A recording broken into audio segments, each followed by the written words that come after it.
Super Tuesday, hundreds of delegates are up for grabs. Today, Democrats and Republicans in 12 states will head to the polls to pick their presidential nominee. CBS 2's Diane Macedo joins us with what's at stake. Diane? Chris, good morning. Quite a bit's at stake. For the Democrats, today's contest will allocate more than 800 delegates, which is about a third of those required to secure the nomination. On the Republican side, they'll determine almost 600 delegates, which is nearly half those needed for the nomination. And with these stakes, the front runners, I should say, Donald Trump and Hillary Clinton, are hoping to erase any doubt that they're going to be their party's nominee. Trump supporters set out early in Marietta, Georgia, hoping to sway any last-minute votes for Super Tuesday. We're going to win.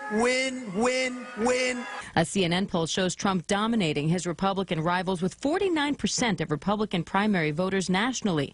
Still, when you match him up against the Democrats, a new CNN poll predicts Trump would lose to Hillary Clinton 44% to 52% and would lose to Bernie Sanders 43% to 55%.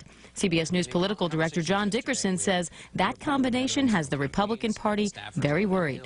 They're terrified about what it would be like to have Donald Trump as the party nominee. That's something his opponents hope voters focus on this Super Tuesday. If Donald Trump is the nominee, Hillary in all likelihood wins. That and the fact that he did not immediately disavow an endorsement from former KKK leader David Duke. There is no place for bigotry, for prejudice, for hatred, for David Duke or the Ku Klux Klan in the Republican Party or the conservative movement. Meanwhile, on the Democratic side, Virginia is Clinton country.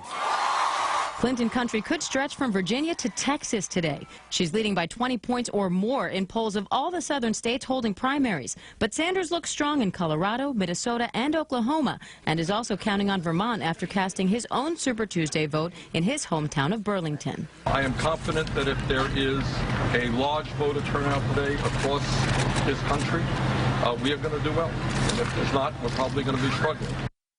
The biggest prize of the day is Texas, with 155 Republican delegates and 252 Democratic delegates. Hillary Clinton is currently projected to win that one for the Democrats, while Ted Cruz is expected to win it for the Republicans. And as I was actually coming into the studio, he was casting his own vote in Houston. Polls in Arkansas close at 7:30 p.m. local times. All the other states will end their voting at 7 p.m. Chris? Diane, thank you. New Jersey.